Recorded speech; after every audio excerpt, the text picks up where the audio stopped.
welcome back to Inside Guelph on Remembrance Day. And so in honor of that special day, we are very blessed to have retired Colonel Frank Bain joining us. Thanks for being here. You're welcome. You have so many medals on, sir. It's sparkly, and we'll get to all these amazing medals that you've won.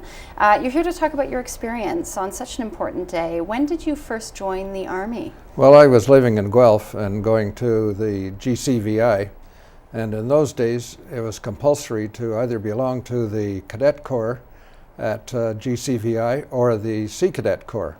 So I belonged to the Army Cadets at GCVI. So at 16, I joined the Army, the Canadian Active Army, with the Canadian Technical Training Corps. We could go in as boy soldiers. We went in, our rank was boy, they called us a boy. And you were a boy, you were 16. Well, yeah, but we always thought we were men. Of course, all 16-year-olds do. Of course. That's right. And so when did you then start to participate in the war? Well, we started our training. We took infantry basic training, then orientation trades training, then infantry advanced training, and then our trades training. And at the end of that, we were ready to go overseas because we'd be 18 by that time. Okay. So as I turned 18, the war ended in Europe. So I volunteered for the Pacific, and of course that ended with the bomb. And so I decided to stay in the regular Army, and I transferred from the Canadian Army Active to the Canadian Army Regular.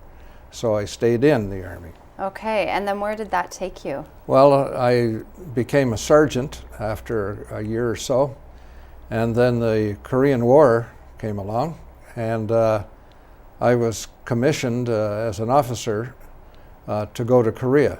So I ended up going to Korea as a second lieutenant commanding a troop of guns. Now, as a young man, how did you deal with the stress and the pressure? Well, the Army kind of gets a grip on you, because I was a bit of a sissy when I went in and used to stutter. And the Army kind of got a grip on me, and it certainly got a grip on my smart mouth, because one time 5 of us went AWOL, absent without leave. We came back, they threw us in cells. The next morning we're up on charge in front of the major. He said, "Guilty or not guilty?" I said, "Guilty, sir." He said, "That'll be 7 days confined to barracks with field punishment." I said, "Sir, you can't give a boy soldier field punishment." He said, "That'll be 10 days. Any other questions?" I said, "No, sir." Done. So done.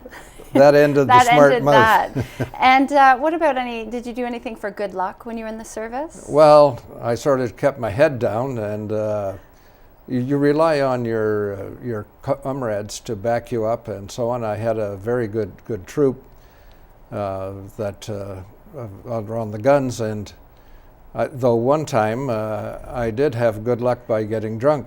I had been on duty a long time, and I decided one night to get very drunk, and I had some of the SRD rum, and I decided that I would go up the hill to my bunker. And I was staggering up the hill during the monsoons. It was raining, it was muddy. I fell down. Stayed down, fell asleep, woke up early in the morning, shivering with the cold, got up to my bunker and found that the bunker wall had collapsed on my bed. Oh, sir. So had I been in bed, that is good luck. So you had some good luck. So I guess rum gives you the good luck. So Colonel Bain, what does Remembrance Day mean to you? Well, it means a great deal. We look back at what happened in Korea. Certainly our comrades, the 516 that were killed there and in the cemetery in Busan, and of course the wall in Brampton, to remember them. And you think about all those people. Now, the Korean people have been very good.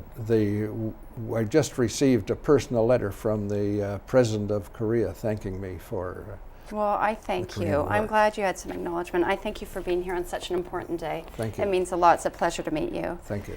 Stay tuned. We'll be back with much more right here on Inside Guelph.